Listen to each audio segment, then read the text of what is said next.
Hello, and welcome to another MarketMuse Content Strategy webinar. I'm your host and co-founder and chief product officer of MarketMuse, Jeff Coyle. And before I introduce my amazing special guest today, just a few housekeeping items for those of you trickling in. Recordings of our entire webinar series are available on our site. We've got some really amazing ones with some market visionaries from Grafton, Atlassian, a couple other ones that really check out after you log in. This will be also available as a recording, and you'll get a follow-up email. During the presentation today, during the discussion today, if you have any questions, shoot them to me in line, in the box on the bottom right, or wherever you have your screen where you go to webinar, and we will answer them if they're relevant in line or at the end in our Q&A section. Without any further ado, I've known Andrea, today's guest, for a number of years, and she's amazing. And the last time I saw her was actually at Content Marketing World in Cleveland, which I assume we will both be going to again this year. She was beating me and Michael Brenner at Password, and a modified version of Password that we had done with Enterprise Marketer. With Eli Schwartz as her partner. She's an agile marketing trainer and coach. She wrote the wonderful book Death of a Marketer. If you haven't gotten that, she, among other things, was voted one of the 50 most influential women in content marketing. And whether it's true or not, I always say she invented agile content marketing. This is I'll take it. I'll take it. Andrea Fryrear. Hi, everybody. So glad to be here. Thank you for joining us. And before we get started, Andrea, you're the president of AgileSherpas. What is AgileSherpas and what do you focus on? So we are the world's leading agile marketing training organization. So we are marketers ourselves, but also practitioners of agile and believers in that way of working. So we have taken those two passions and put them together. So we go on site to marketing teams of all shapes and sizes and help them translate agile practices and principles into the way that marketers work. And that's really fantastic. Thanks for the description. And really, that's why we're so connected, and we keep in touch with a lot of different challenges that we run into, because whether it be somebody who is a customer of MarketMuse and AgileSherpas, or someone we're just speaking with about their content workflow challenges. That is typically how a conversation with either of our businesses starts, is to really identify all of the common situations when you have editorial teams, when you have content teams, when you've got search engine optimization teams, when you've got external writers, or outsourced writing teams, or even agencies of record. And that leads to kind of the first discussion point I wanted to get in with today is, what do you typically see when the first day you walk in the door? Do people calling you, do they already know what their main challenges are, or what do you observe in those first discussions with medium-sized or large content teams? Yeah, I mean, I think you alluded to it there. One of the biggest things that we see is a lot of siloed behavior. People are working in their own little universes, and you end up with a lot of missed handoffs, a lot of dropped balls when people are trying to pass things back and forth, which tends to lead to rework, excessive reviews, missed deadlines, and those kinds of things. And those are usually the drivers for having somebody like me come in to look at process, is like that end point of, we're missing deadlines, or things are not of sufficient quality to generate the outcomes that we're looking for. So we know that something in the process is broken, and how can we fix that? Oftentimes I don't know exactly where that breakdown is happening. And so that's part of what we do, is kind of the assessment of, okay, let's look at the process. Where are the bottlenecks? Where are the handoffs? And how can we smooth a lot of that out? And I mean, my answer typically includes some version of you should adopt agile practices, depending on the team structure and the actual pain points that are being experienced.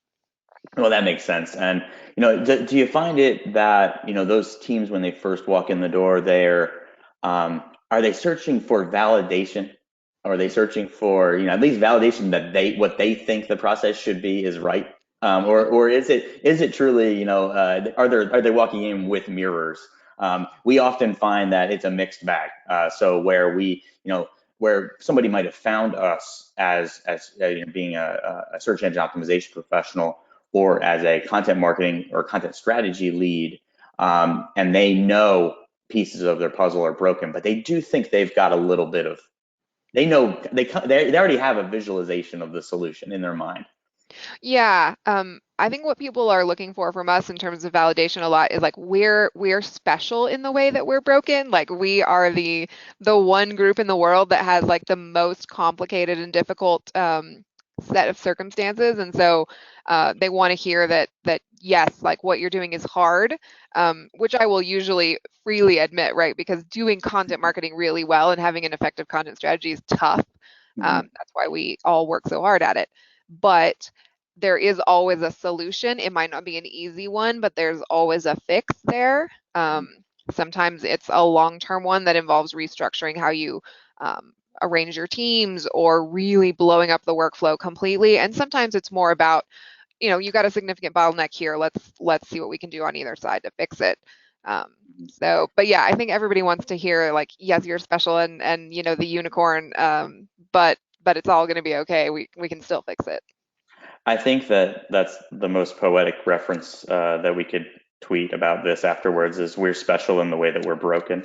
So that I kind of love that. I mean, it also gets into the unique situation where you do have to do a current state assessment and Right. and be realistic and bring out the mirrors, get everyone into being self-aware because you may have spent 9 months of last year doing a content audit or a content inventory, and that actually was the thing that slowed you down, or it could have been anything under the sun.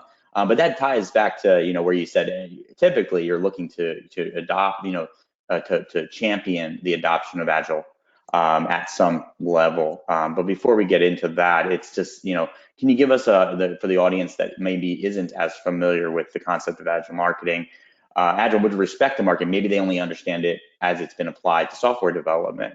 Can you walk through how it's been, what its evolution over the years has been, and the easiest way to think about it for the first time? Yeah, it is. I mean, the simplest way to think about it is taking the principles and practices of Agile software development and applying it to marketing. And taking it back even further, then the reason that Agile came about in the world of software in the first place was they were one of the world's first purely digital professions. Like they're creating code, right? They're just typing stuff into a computer. It's not like a real, I mean, it's real, but it's not a physical thing, right, that you can hold. And when they started doing this, all the traditional ways of managing work broke down, and they couldn't keep up with the way that this type of work needed to be handled. So you'd have software projects that are years late and millions of dollars over budget. And when they finally get it out, it's not even what people wanted. And so it was massively, you want to talk about specially broken, like it was the most broken thing. And so a group of people got together and said, this can't continue. Like we've had a few little pockets of success. What did those things all have in common when they actually worked? And those things got documented in the Agile Manifesto as like these new ways of handling digital work. And as time has gone on and marketing has started to become increasingly digital, we've started to break our process as well. And then in my opinion, the agile values and principles that were originally coming out in software because of the digital nature of the work are now way more applicable to marketing than they would have been. Don Draper didn't need agile marketing, right? But we really need it right now because of the way that marketing is working. And so a lot of it involves experimentation and iteration as opposed to like the massive 50-page annual marketing plan that we're going to stick to no matter what happens. So Mm-hmm. it's a shorter term perspective on the work that we're doing, but you still do have to plan. Let me put that caveat out there right now. And that's like that is a great question for my one of my favorite parts of just Agile in general is that it really holds people accountable, and it highlights when people are on the team and they desire responsibility versus ones that desire cover fire and block, where there or a jacket to hide under. And so when you say it requires planning, what kinds of kind of methodologies for planning do you consider top of mind or things that you can adopt quickly? Yeah, I mean, The slide that you had up a second ago kind of shows the bigger, you still have to have the bigger strategic perspective, right? And so from a content marketing point of view, we still have to know like what the overarching content strategy is, like who are our personas, what does the buyer journey look like, what's our content inventory that's available to us. All that information still has to be there. We're not just showing up to work every day and working on whatever the heck we feel like. Mhm. And then that then ladders down. So then what's the quarterly plan based on those big yearly objectives? And then if you're doing an iterative sprint-based approach like Scrum, then in these two-ish week-long sprints, what are we doing in that short amount of time that will then get us closer to that long-term objective? Well, you said two things there, and one of them was a MarketMuse bingo board label of content inventory, because that's one of our favorite words here. But the other one was Scrum. So can you tell me a little bit like what is Scrum? Yeah, so Scrum is far and away the most popular framework in software and IT. Mhm. So I think that Scrum got a really good PR firm early on in the Agile revolution, and so everyone knows about Scrum, Right. and it's over 50% adoption in Agile software. It's focused on those short-term sprints where you set up a plan. We're going to do this much work in the next 2 weeks, and we're not doing anything else. Leave us Mhm. alone while we go do this work. Right. Um, right? It must be nice. I don't really know any marketers who get to do that, but that's one approach. And then as you'll see on the chart here, actually that's uncommon in Mhm. agile marketing teams. We surveyed hundreds of marketers around this time last year. And so these are the results from that particular report. And we found that the vast majority of people who are using agile marketing are using a hybrid. So they're taking some elements of Scrum, but then they're combining them with things like Kanban, which is focused on more like continuous flow. Let's smooth things out and get more predictability. Or lean, right, where we're taking the waste out of the system, taking a lot of these things and kind of picking and choosing to make our own custom hybrid, which is how agile marketing is very distinct from agile software development. We've got to go to the buffet and kind of pick and choose and bring back our own like special plate of agile stuff. I've been on software development teams where, or had them where I was the product manager, where they wanted to buffet select Mm. their methodology, and it didn't work as well. A lot of I want my bread from waterfall, and then I want to be on Scrum, but it really causes a little bit of chaos, and it actually slows down. But do you find with content at Agile, with content marketing or with marketing in general, that finding the right mix is more appropriate than it is in software development? Yeah, I think it just is necessary because of the different type of work that marketing does.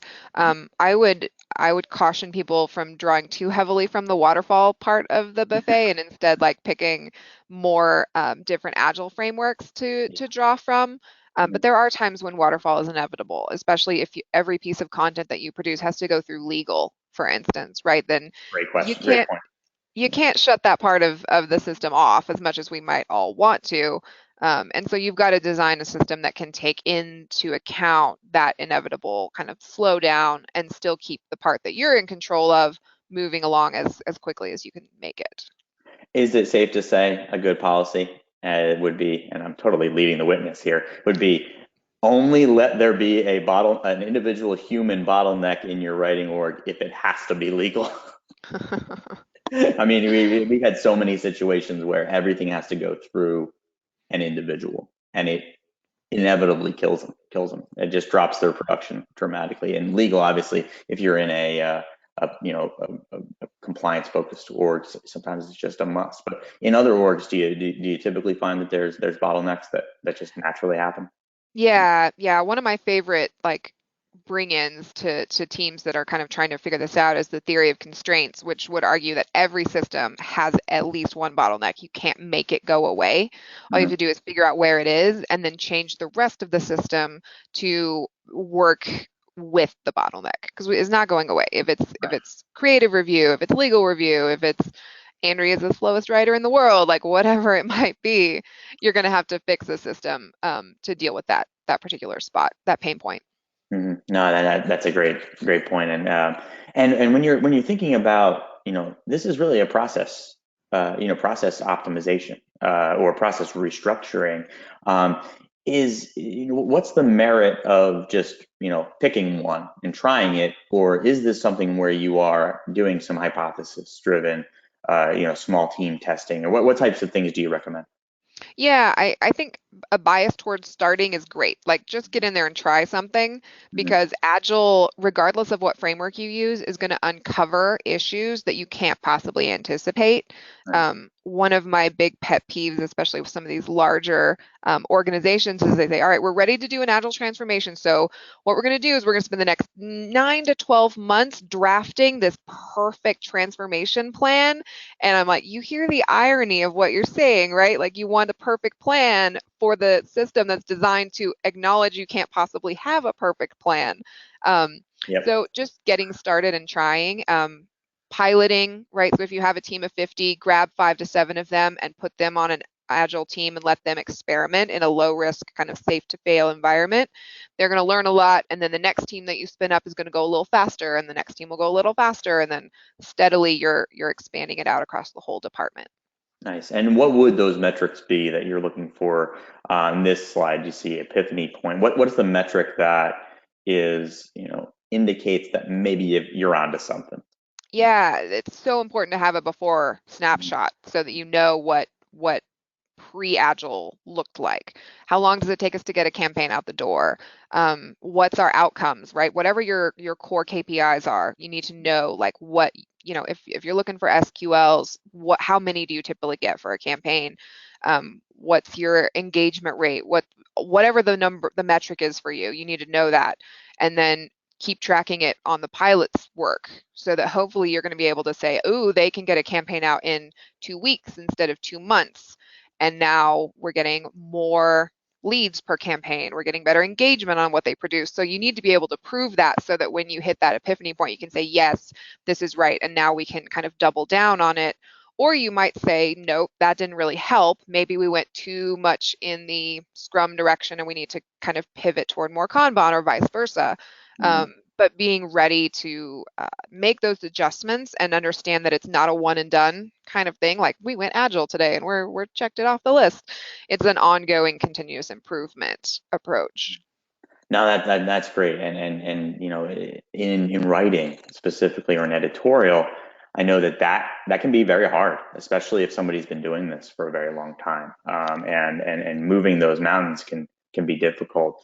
But I do think there's merit in it, and something that you said where it was like strategically picking those pilot groups is key. Don't make them all of your, most progressive thinking, Mhm. fastest subject matter experts, or else they're going to put together their validation, and then they're going to say, now let's roll it out to the team of 40-year writing veterans that have never even thought about agile marketing. That's not going to work. You're Right. basically going to create two new silos in your org, right? Yeah, yeah. Yeah, for No, sure. And when you're doing the pilot, one thing I always tell people is you want it to be as representative as possible of what Agile's eventually going to look like in your yep. group. And Hmm. so if you have no interest in or you're way under resourced such that you couldn't make true cross-functional teams, like we only have 2 people for our marketing automation, so we can't build 5 cross-functional teams when we only have 2 people to run marketing automation.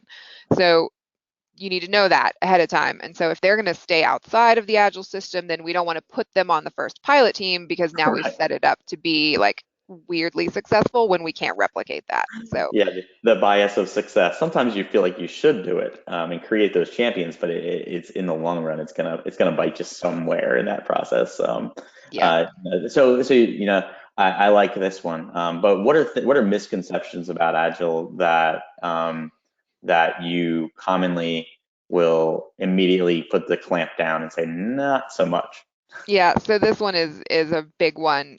This idea that Agile is just about being responsive in the moment. Hmm. I love the Dunk in the Dark tweet. Like it's 6 years old now, and it still gets held up as the epitome of Agile marketing. This is the greatest thing. Let's all try to be like the Oreo tweet. Love it. Wish I had ever had this many retweets on anything that I had ever put out, but it's not capital A Agile. This is like the lowercase a Agile where it's just fast and adaptive and responsive, which is all good things to be.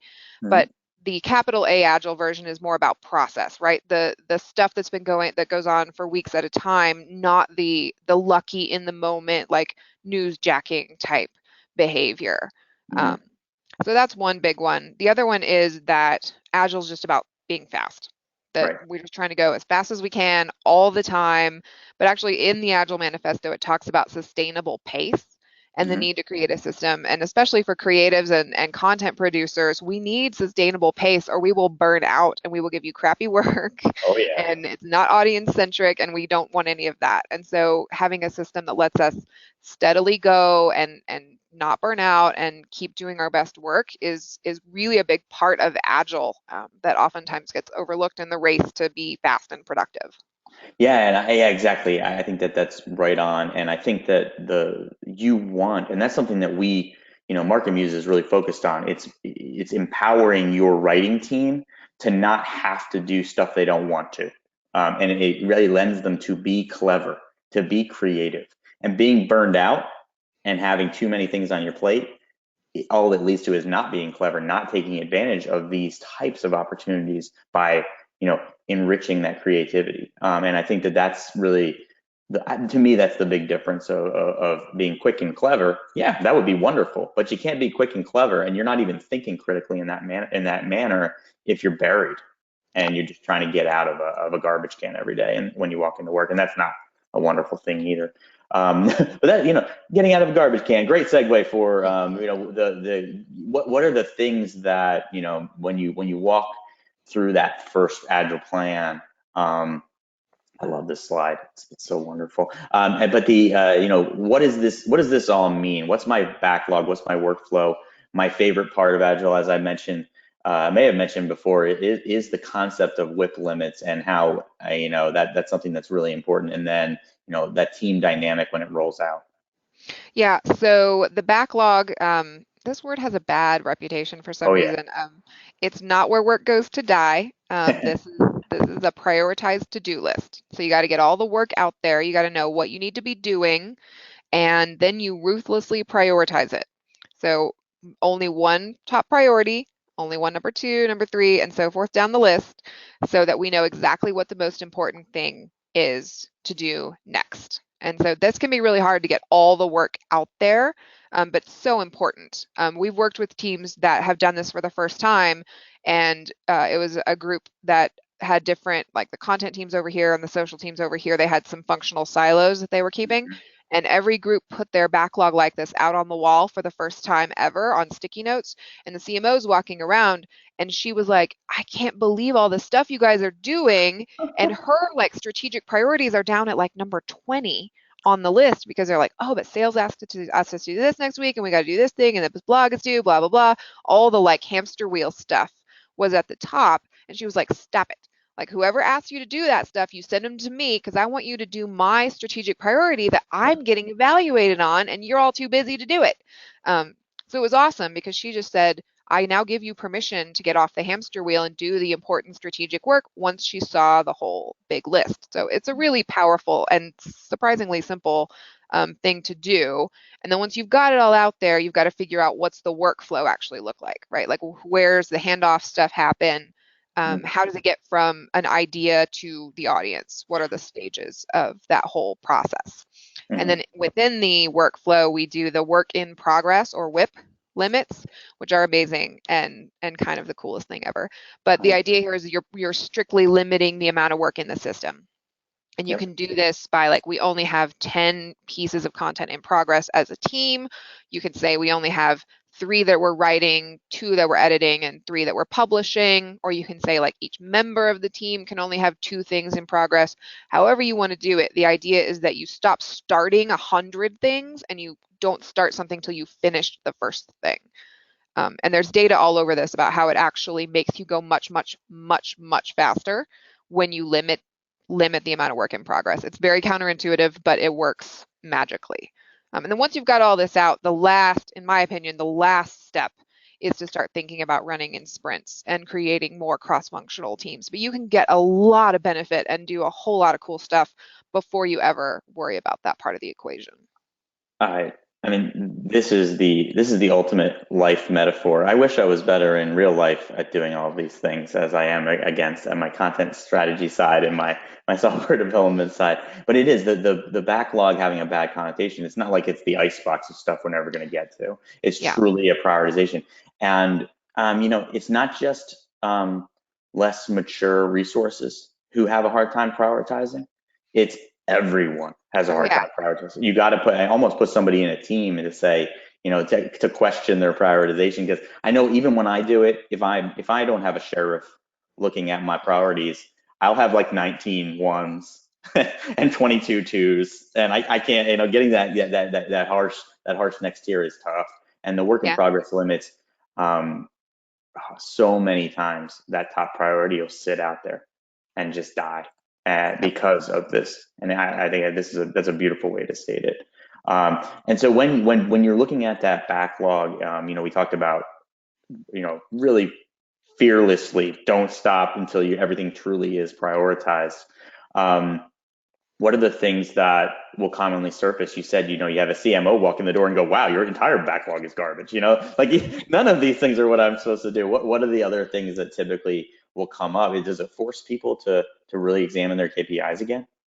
It can, yeah. And particularly if you can start tagging all the stuff in your backlog in relation to those bigger strategic priorities, right? If we've all agreed that we should target persona number 2 this quarter, and we're going to put a star on all the pieces of content that are targeted to that persona, and you only have like 2 stars in your backlog, then you've probably missed, there's a lot of stuff that's not targeting that persona. And if that's really your objective, now we can see that and we can see the disconnect there.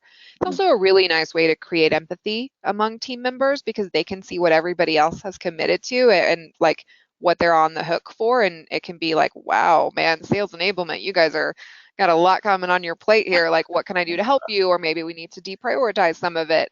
Instead of just saying like yes to everything and just trying to do it all, the backlog is super powerful for being able to say, are we doing the right work at the right time? And are we capacity planning appropriately? Right on. And yeah, and in our product organization, we'll also have a theme for everything that we're doing for a period of time, and it really helps out with prioritization to say, oh, is this aligned with our Q1 overall company theme that everybody knows about? Oh, is it not? Well, maybe it has to, maybe it should slide a little bit. But yeah, that's one thing. And then coming from having worked with publishers and having worked with large B2B technology companies as well as news desks, the workflow, and it's the hardest part about whether you are selling anything in content marketing or consulting. It's that everyone's a special team. Everything's got its own unique process. What do you do to really make people try to fit their pretzel into an agile workflow? Yeah, and this is kind of where I recommend that people start is like just sketch it out kind of generically before you try to put it into like an official like Kanban board or into a project management tool or anything. Just think about like who's asking you to do work, where are the requests coming from, and how do people usually ask you for stuff? Is it all like the flyby in the hallway kind of stuff, or do you have a documented system where they send you a request? And then who's applying strategy to it? Hopefully we've got somebody, content strategy is coming into the equation somewhere here. And then you may not call it a backlog or you may not have it formatted as a backlog, but everybody's got a big old list of stuff Mm-hmm. that they need to work on. So what does that look like? Who gets to have a say in what goes into it and what gets kicked out? And then Right. once the team actually starts working on it, what happens? Like we talked about the need for reviews and what do those look like? How many are there? Do they go out of the team and come back? How are we going to document all of that stuff? And then so you got to figure out where you lose control over the content. Like some Mm-hmm. people lose control at the review process. Some people have that internally, but then they've got to send it to like web dev or something to publish. And so where do you lose control? Because you can't optimize that part of the system. You can only optimize what you have control over. So helping people kind of get their heads around this part of it before we formally create like a workflow is really important. And we've had teams that it started out as like, here's your piece of paper that you're gonna sketch this out on like a big giant sticky pad. They're like, I'm gonna need about 5 more of these, and it ends up with this massive like convoluted arrows and everything. But it's good to know that because then it's all Yeah. out there for you to see. And one of my favorite like agile coach phrases is if you can't fix it, make it visible. First step, just get it out there. That's not imagine. That's a life coach. No, I mean you should carry a psychiatrist, a couch for to lie on in some of these situations. As I commonly feel like I'm, talking to someone and it's saying, can you even explain why your team did 9 pages of content and they missed all the KPIs in January? However, your Q4 crushed it. Do you even have a reason for it? It's not just like an act of nature. Right. And it's that there, it's a crapshoot, and your workflow is yielding a crapshoot. And that's what, by automating prioritization of content plans, which is what we, focus on with our solution. It's trying to get you a step closer to making better decisions in that content backlog. We want you to bring that creativity. We want you to bring what you have to do because your CMO's priorities, and feed it in and get some feedback on maybe this should be a bigger priority because it's going to have a bigger impact. And that's really the kind of the specialty. That's that when you make this rectangle on this thing, really powered by more than just your hunches. It's Yeah. when you can really start crushing it. And you had mentioned the work in progress limits. Are there some other sections that you commonly see people want to create, or some other columns? Yeah, I mean, this is kind of a generic one, and everybody's will need to be specific. Like some people, you might go heavy, like creation might be too broad. We might need to do like writing and design might break that column down. Right. Um, but the whole idea of this is a Kanban board. But the whole idea of the Kanban board then is for you to be able to see where stuff is getting stuck. Now that it's flowing through, this is your workflow, right? Now that work is passing through all these stages, if if we have everything is stuck in creation, right? We have like 20 cards in there and nothing is on either side. We found the bottleneck, and now we can we can start to figure out what's going on. And only in very rare cases is it a resource problem. It's not that we necessarily need to hire more copywriters. It might be that all the copywriters are expected to attend 20 meetings every week, and so they don't have any time to actually write anything. And so now this becomes a systemic issue that we need to work on, not necessarily we don't need to hire more writers, although most people Right. do need to hire more writers. But that's not always the right answer. Right. And what was I know we were talking about that, the life Kanban board. What would you say? Yeah, There's a book? personal Kanban. Personal Kanban. Okay, Yeah. so I have an additional item on my reading list, is that book for sure, because that is something that I think is a special takeaway from anyone thinking about Agile is, do you have any bottlenecks in your life too? And this is a cool example of waterfall doesn't work, or are there cases when waterfall works? I love that. I love to think that it's not completely messed up. There's something, but then I get in the situation where I'm working with teams where they're saying we can't even update one item this quarter. We can't even update it, but we have it documented. And critical questions about, are you stuck in this research right approval release cycle, and you haven't even situated yourself so you can go back and improve something that didn't hit the mark, or is it something else, or what do you typically see? Do you see any merit to anything having waterfall structure? Um, Honestly, not too much within content. There's Right. sometimes other parts of marketing. I mean, Agile's really designed for things that are going to be complex, so we don't know everything up front. Things are going to be Right. emergent as we're going along. Um, Complex and things that are not predictable either. Right. Mhm. So like events are often the kind of exception to the rule, because like every time we go to an event we need the booth and we need the handouts, and like there it's kind of a not very different time over time, Mhm. although there's an argument for like testing the booth layout and testing what you give people. So even then I think you could make the case. But in content, you're supposed to be in communication with the audience all the time, and you're Right. supposed to be learning what they are responding to and what they're engaging with. And so if you take 6 months in this waterfall version to actually get anything out in front of them, you haven't learned anything. And now it's really risky when you put Right. it out too. And so if it was a dud and you were wrong, now you're 6 months of work into it and it was a failure, right? Whereas I with mean, the iterative method, it's like, let's put something little out there and see what people say about it. And then if it's a dud, we only spent 2 weeks on it and let's pivot and go in a totally different direction. If it's awesome and people love it, great, let's double down and make it bigger and more awesome and do more like it and do more with it, all of that kind of stuff. And now you have the opportunity to do that much, much sooner.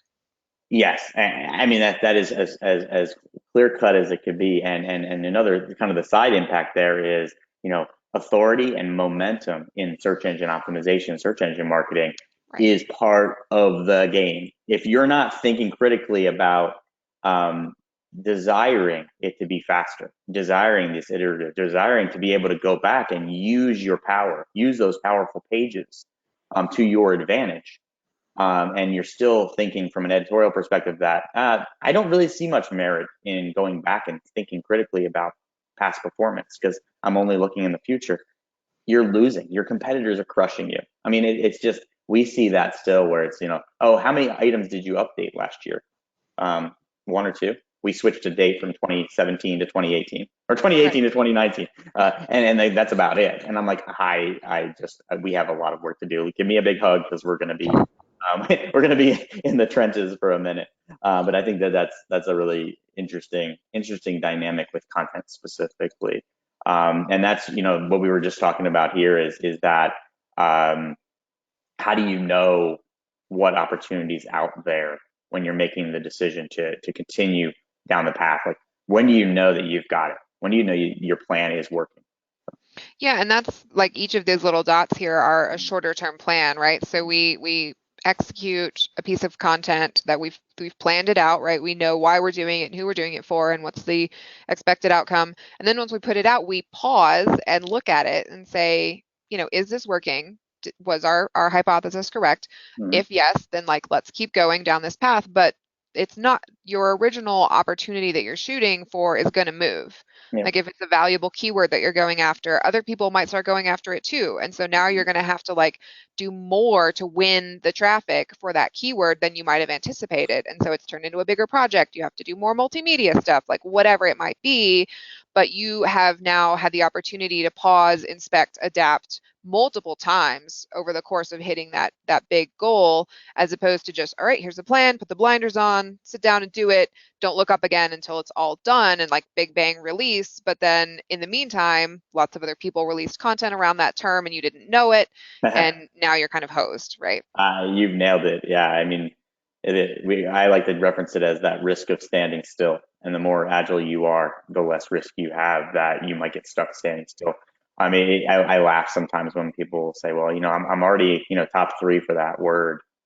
Why should I continue working on it?" And I'm like, I just wish I was your competitor right now because Right. yeah, I mean that is so backwards thinking. It's not cannibalization. It's prep. It's thinking critically about the concepts that you're covering. You don't think that page could be improved. You really haven't. Or it's the constant desire to always be working on something new. Can really stunt growth, and this is a really great example of that. So just before we get into kind of some of the benefits overall, and I know that these are kind of high level, what have you seen from specific KPI wins, either with specific clients that you'd want to name or just anecdotally? What are the things that you've seen like hard facts, hard numbers, from a standpoint of getting more content out the door, just having more team unity? What are the things you typically look for, and what have you seen when teams truly adopt? One of the quickest and easiest to see is just the speed. Like I've already said, Agile's not all about speed, but it's Right. easy to see that right away. Like used to take us 6 weeks to get anything out the door. Like even just a simple blog post is 6 weeks, start to finish. Mm-hmm. And then by visualizing and streamlining the workflow, we can get it down to a third of that time, a lot of times. Those are easy to see. The morale And that lack of burnout is also really easy to see early on because you give people permission to say no to stuff, which is like for content marketing people, it's like, oh my God, I can say no to things. It's amazing. Mhm. Because if it's not at the top of the backlog, it's clearly not a priority and you shouldn't work on it. Like it's not a matter of I don't believe your project is a good idea or I don't think that it's worth doing. It's that we've agreed these are the priorities. Your thing doesn't fall in those priorities. And so put it in the bottom of the backlog, right? We're still documenting and capturing your idea, but I have to finish these things first. And it's so amazingly powerful to be able to do that. And so the speed and the productivity and the burnout stuff happen really quickly, but then as Agile takes hold and you release more work faster and it's more high quality and customer centric and all those great qualitative things, then you start to see the outcome driven KPIs increase. So whatever, if it's pipeline or SQLs or rankings, like whatever you're looking at, the kind of curve starts to go really quickly, exponentially up because you're doing more work, it's higher quality in the same amount of time that you would have normally done like a third of the work. So even if your results don't actually get all that much better, which they will, but even if Yeah. they don't, you're doing 3 times more of the same stuff. And so you just tripled the number of things that you normally would get, even if your work didn't get any better. Yes, and yeah, that's one of the funnier situations where you get in, you're like, well, if you adopt some marketing technology improvements as well as adopting workflow improvements, I mean, you can get to the point where you're more confident with what you're publishing. I know whenever we institute adding a content brief process, a brief preface that creates a single source of truth for what a writer is going to execute, the number of items and then the confidence in them and then the performance. If you do that in parallel or sorry, in tandem with adopting an agile workflow, you can be in a situation where you're 6x, 10x, or plus your production. Yeah. And that's not out of bounds. I mean, it happens every day. And sometimes people will get to they're working with us for a year and they're like, well, we've quintupled our production with using briefs and then taking on some of our agile methodologies that we advise on. But when you look at the per piece efficiency or the per piece performance, it's really not that higher. And I'm like, you executed 5x the content with the same team. Just think about that. Think a little bit. It can feel cheap to say it's just about how many items we got out the door, but it's not. It's literally getting items out the door.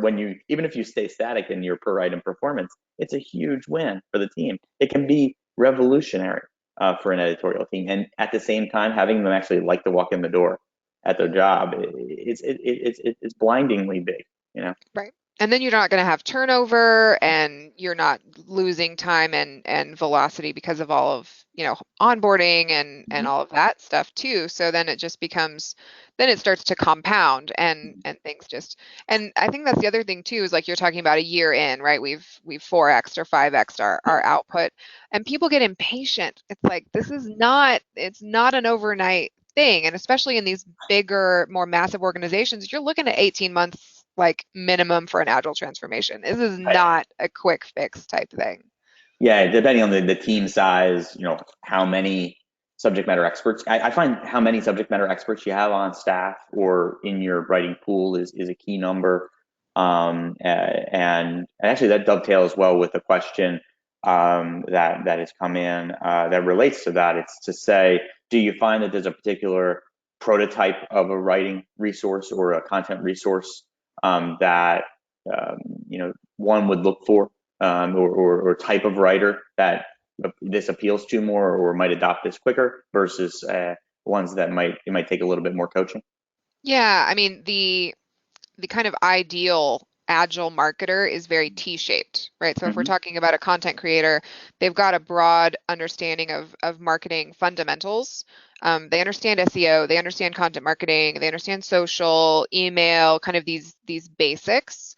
But then they have deep expertise. Maybe it's in written content, maybe it's in video content, whatever it may be. And so we want somebody to have that subject matter expertise, but then to also be able to kind of step in and help with other parts of the work, because that's going to eliminate your issue with bottlenecks, and that's going to be able to really up your velocity and your output. Hmm. So looking for people like that, and I think more and more marketers are understanding that kind of intuitively, and they're looking for those opportunities for professional development. You hear about it a lot more, like at conferences, about upskilling and expanding what you can do, instead of just like, I'm a content marketer, don't ask me to do anything else, this is all I do. Yeah.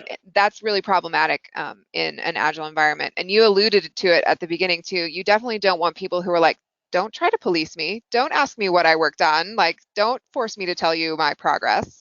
Hmm. I'm a creative person. Like, leave me alone. So totally go be creative and take as long as you feel like things need to take. But you also have to be prepared to be transparent so that people can help you when you are stuck or you have an impediment. No one can help you if you just like, go hide in your cubicle and don't come out for 5 or 6 days. Yeah, a couple big questions that I try to think about with our team, is one is how many times have they asked for help in the last year or quarter, and also how many times do they start sentences with "I'm so busy." Hey, like, okay, well, let's talk about that. I don't care about what Right. you're doing. It's that you are so buried in that, you open up every conversation and every meeting with, "Oh man, I'm managing too much," and like there's a remedy for that. Let's get into that first, and then we'll handle the order of the day next. I think that's wisdom from above of basically what you just described, in summary. Another great question we've got. Let's move to the slide that says Q&A. And if everybody has any questions about the things we talked about, please throw them into the chat box. Here's another one. What's the best way to loop in an internal agency when adding them to the Agile model? So when you say internal agency, what do you mean by that explicitly? Or I can think of a couple ways to interpret that question. But what's your take on that question? Yeah, it's pretty common when we've got like I mentioned before, when you have some limited resources that wouldn't let you make a totally cross-functional department.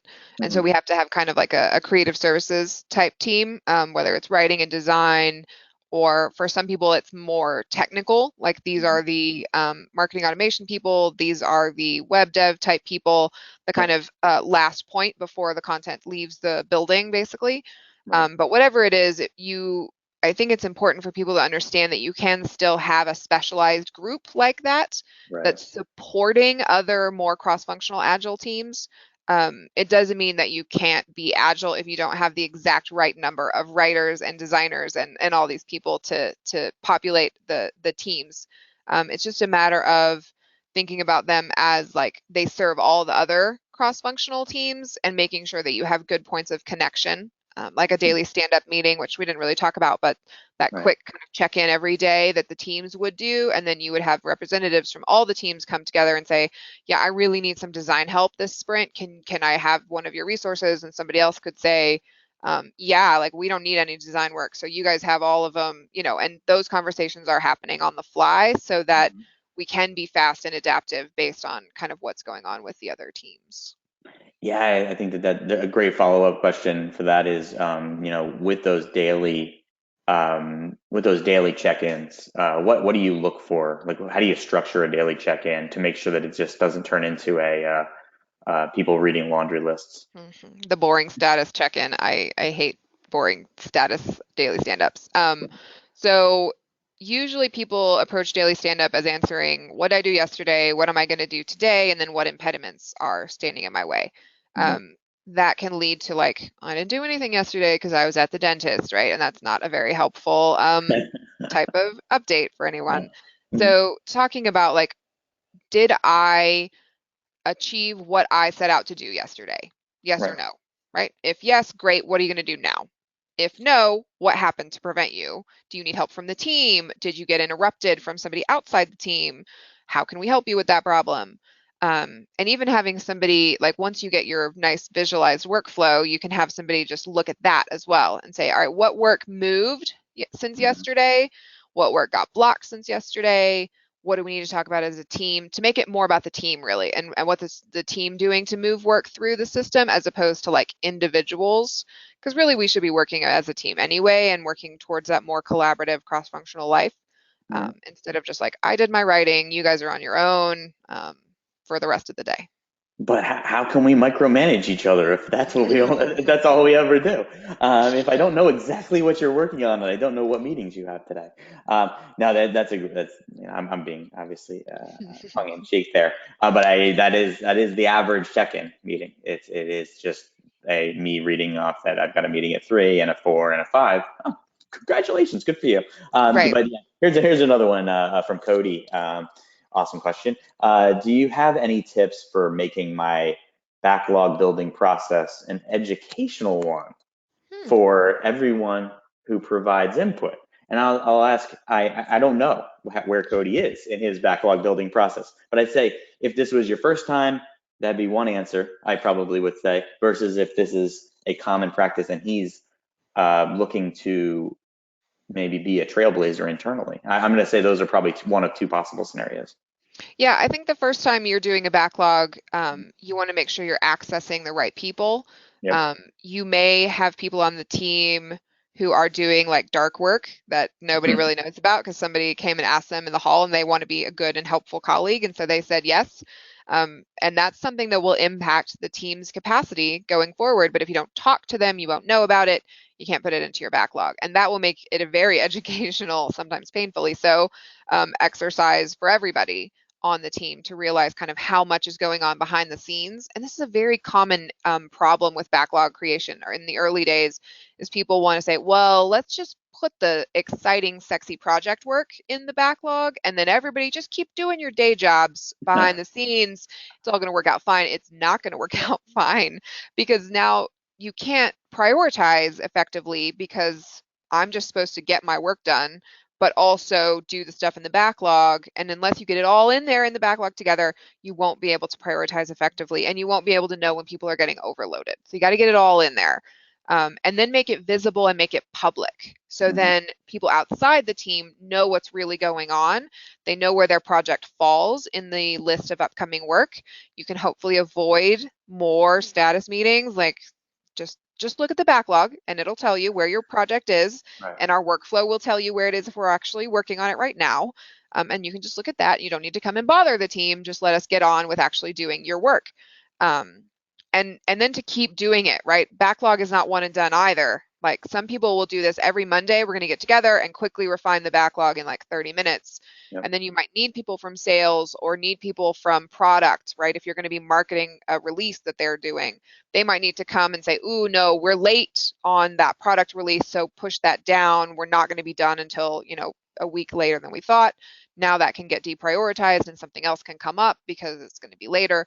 And those things can happen like on a kind of weekly cadence so that Hmm. it doesn't take as long and it's more emergent and based on what's really going on in the teams.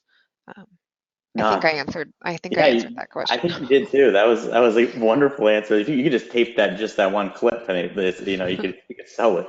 No, two things there. One, I think that is it speaks to what you said earlier, which is empathy as well. And Cody's trying to build an empathetic process, which is awesome. And it's to say that I actually care about the input that you give to our team. Yeah. And it's not that you're in the ice box. I love you. You actually have a board back there. And I can't Oh believe yeah. I didn't notice it until right now. It was like it's like I don't even know why I haven't noticed it. But you care and you do want to talk about it if they're not happy about where their priorities are. And that's the key to this whole thing working, in my opinion. It's if you don't feel like your priorities are being heard, if you don't feel like your input's being heard, you're going to hate your job. And it's as straightforward as that. And this can bring, and I'd say to use educational one, but also it also brings a situation where encourage that if they're not comfortable where their input has been landed, and you may have a organizational problem that you need to deal with, or it may just be something where you need to bring it up. And you also put a label on something that I strive not to do. And it's as a co-founder, it's hard. Is you are often the source of dark work. Um, And I scratched my head a little bit, but that's a great thing. If there was a way to track the source and origin of dark work, that would be magic for any company. I think that would be that. I think that's $1 million idea at the tail end of our discussion. We used to And have on my first team, we used to have a CEO swim lane at the bottom. So like when the CEO came and asked us to do something, we put it down there so you could see it. And if it had like 10 things in it, we'd be like, really? Can you slow down a little bit for us? So my, having if you yeah. can't fix it, make it visible, right? Yeah, I'm fairly certain that a few of our teams are going to be adopting that swim lane, and because in our case we have two co-founders, so there's two possible swim lanes You jumping each get into your there. own lane and you can see who has the most impact there. Yeah, exactly. Go ask him. No, that's a great one. I love that. So just parting thoughts. If somebody wants to get a follow-up question from you, best way to do that, obviously you're on Twitter, LinkedIn, and all of those things. We'll have follow-up emails with all of our contact information. And what else? What else would you want to leave the audience with today? I would say try it. Get started. Go read Personal Kanban. If you can't convince your team to do it yet, go build your own Kanban board and put it next to your workspace, and you'll be going a lot faster and you'll be a lot less stressed out, and people will want to know what you're doing. And it's a very, very good way to segue into larger Agile efforts. Awesome. And the inside of my office is in historic board and batten, which it like creates its own natural columns. So yeah, I think I need one side for my personal board because I already got my professional board on the other side. But yeah, thank you so much for joining us. Like I mentioned, the recording will be up shortly. You're going to get some emails with all the contact information. There's a handout which talks about an awesome content creation and optimization process that we got in the GoToMeeting or the GoToWebinar chat. And like I mentioned, check out both of our sites at AgileSherpas and MarketMuse to learn more about the value that we bring together, both as teaching folks these things and coaching them, but also technology innovations that when one adopts them, they can get to these end states but quicker and more efficiently. Thanks again for joining us, Andrea. It was wonderful. Where are you going to be next as far as conference circuit goes? Ooh, conference circuit. Martech in April is our Okay. next spot. So doing a 4-hour workshop. If anybody wants to come Ooh, and dive deep into some of this stuff, we'll be there. awesome. And tell them you saw it on this webinar. That's And no right. one gets any discounts, and it just makes us feel good. And great. Well, that's fantastic. And will we see you at Content Marketing World again this year? Content Marketing World every year. I'll be there. Wow, awesome. Well, we will also be there, and we will have many, many bells on, and that's going to be a fun event. So schedule your trips to Martech and Cleveland in Content Marketing World in Labor Day, and come see us. All right. Thanks so much for your time, and we will talk to you next month with another MarketMuse content strategy webinar. Thanks again.